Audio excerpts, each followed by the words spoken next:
Menurut pendekar silat asal Buntet, kaki Kiai Abbas seperti tidak menempel di tanah. Gerakannya sangat cepat lincah dan pukulannya juga mematikan.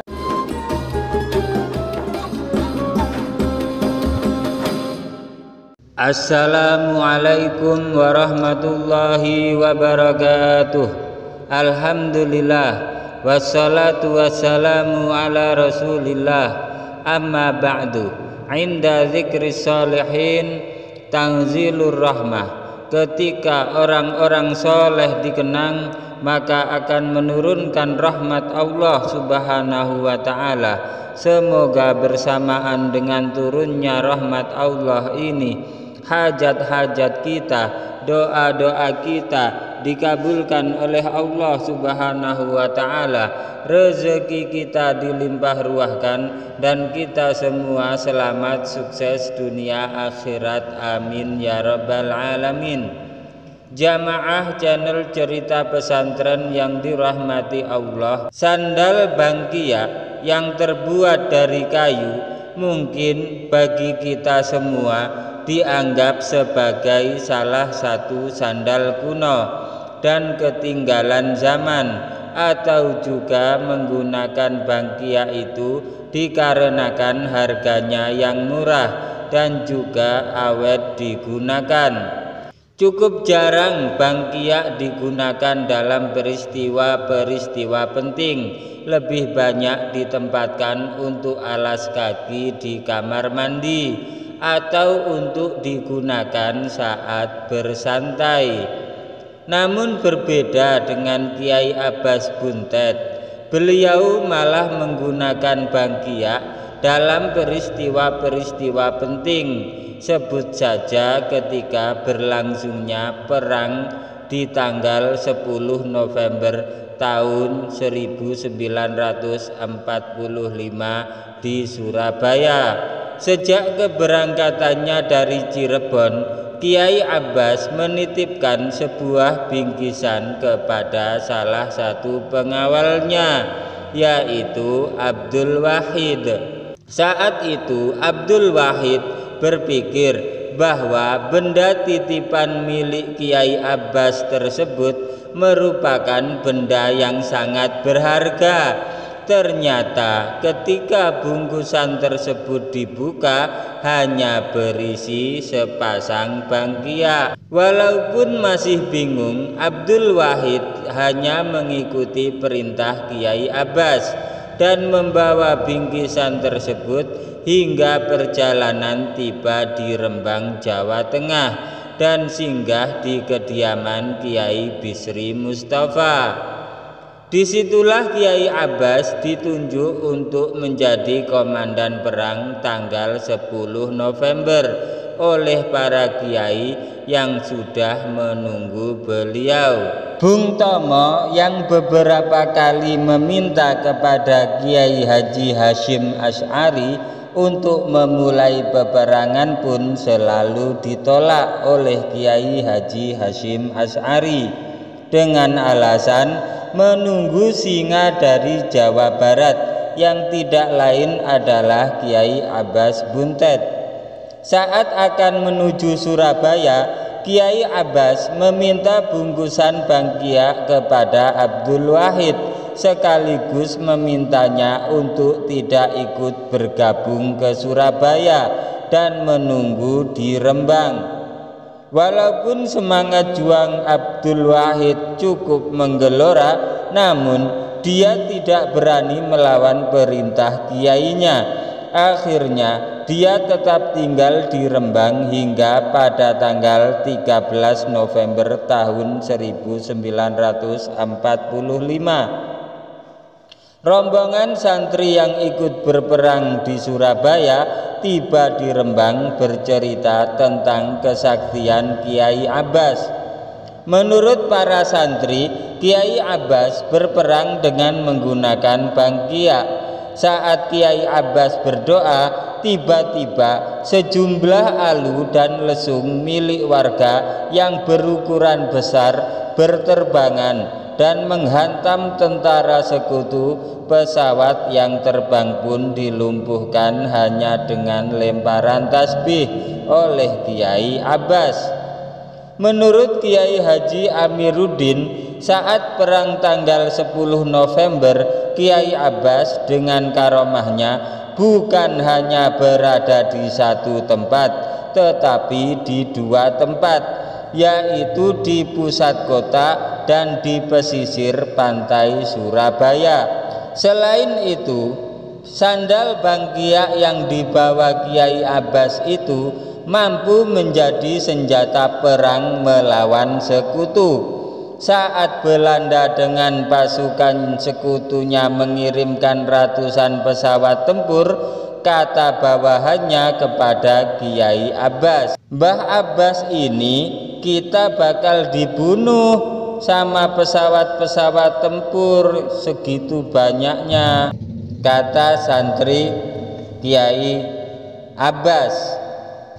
Kiai Abbas menjawab, "Tenang saja Mbah Wahab." Beliau mengambil bangkiaknya lalu ditiup, jadilah pesawat tempur.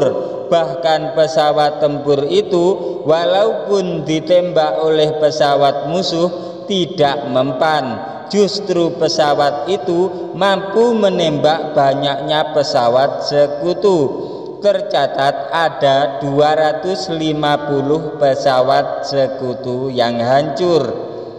Penggunaan bangkia oleh Kiai Abbas juga ternyata bukan hanya dilakukan saat perang tanggal 10 November 1945 di Surabaya saja. Yang cukup penting salah satunya ketika akan bertanding silat. Kiai Haji Amiruddin Afkari mengatakan buntet itu memiliki pencak silat sendiri dengan nama pencak silat buntet. Dia pernah mendapatkan cerita dari salah satu pendekar silat asal Buntet yang juga pernah menjadi gurunya tentang kehebatan pencak silat buntet dan juga bangkia Kiai Abbas. Menurut pendekar silat asal Buntet, Kiai Abbas selalu menjajal kemampuan murid-muridnya terkait kemampuan silat. Kemampuan silat Kiai Abbas tidak diragukan lagi. Kiai Abbas pernah menerima tamu seorang preman suruhan Belanda yang membuat beliau ditodong dengan sebuah belati atau pisau. Saat ditodong, posisi tangan kanan Kiai Abbas memegang Al-Quran karena saat itu sedang deres atau membaca Al-Quran, dan tangan kirinya dipiting oleh preman tersebut. Ketika ujung belati sudah menempel tepat di leher Kiai Abbas, melihat kiainya sedang dalam kondisi bahaya, para santri dan masyarakat Buntet langsung mengelilingi Kiai Abbas. Namun beliau meminta semuanya untuk menyingkir. Kiai Abbas tidak ada keraguan sedikit pun saat menjadi tawanan preman suruhan Belanda itu. Sampai akhirnya kemampuan silat dari Kiai Abbas dikeluarkan hanya dengan sebuah gerakan. Dengan Al-Quran masih dipegang oleh tangan kanannya dan kondisi tangan kirinya dipiting, Kiai Abbas bisa menjatuhkan preman tersebut. Saat santri dan masyarakat hendak menyerbu dan menghakiminya, Kiai Abbas melarang. Kiai Abbas mengatakan, "Jangan dipukuli, dia orang gila." Merasa nyawanya diselamatkan oleh Kiai Abbas dan takjub dengan sikap Kiai Abbas yang tidak memiliki rasa dendam sedikit pun, preman tersebut akhirnya menjadi salah satu murid dan pengawal Kiai Abbas. Menurut pendekar silat asal Buntet, Kiai Abbas sering meminta murid-muridnya untuk mengeroyok Kiai Abbas untuk menjajal kemampuan silat yang sudah dikuasai. Tetapi sebelum memulai, Kiai Abbas selalu memakai sandal Bangkia terlebih dahulu. Jadi sebelum bertarung, Kiai Abbas meminta diambilkan Bangkia miliknya, kata pendekar silat. Seperti yang diceritakan oleh Kiai Haji Amiruddin Afkari bahwa Kiai Abbas akhirnya memperlihatkan kemampuan pencak silatnya. Walaupun dikeroyok oleh 5 orang, semua orang tersebut tersungkur tanpa ada yang bisa menempelkan tangan atau kakinya ke badan Kiai Abbas. Menurut pendekar silat asal Buntet, kaki Kiai Abbas seperti tidak menempel di tanah. Gerakannya sangat cepat, lincah, dan pukulannya juga mematikan. Kalau bertarung dengan Kiai Abbas, tidak ada yang pernah berhasil menyentuh badannya, kata pendekar silat. Entah misteri apa yang tersimpan dari sepasang Bangkia yang cukup istimewa milik Kiai Abbas. Namun sayangnya hingga saat ini Bangkia tersebut tidak diketahui keberadaannya. Jamaah channel Cerita Pesantren yang dirahmati Allah, demikianlah cerita karomah Bangkia Kiai Abbas Buntet, pemimpin perjuangan 10 November 1945 di Surabaya.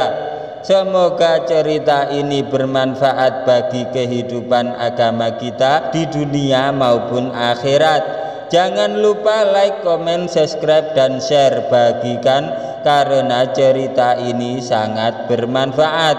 Wabillahi taufiq wal hidayah waridha wal inayah. Wassalamualaikum warahmatullahi wabarakatuh.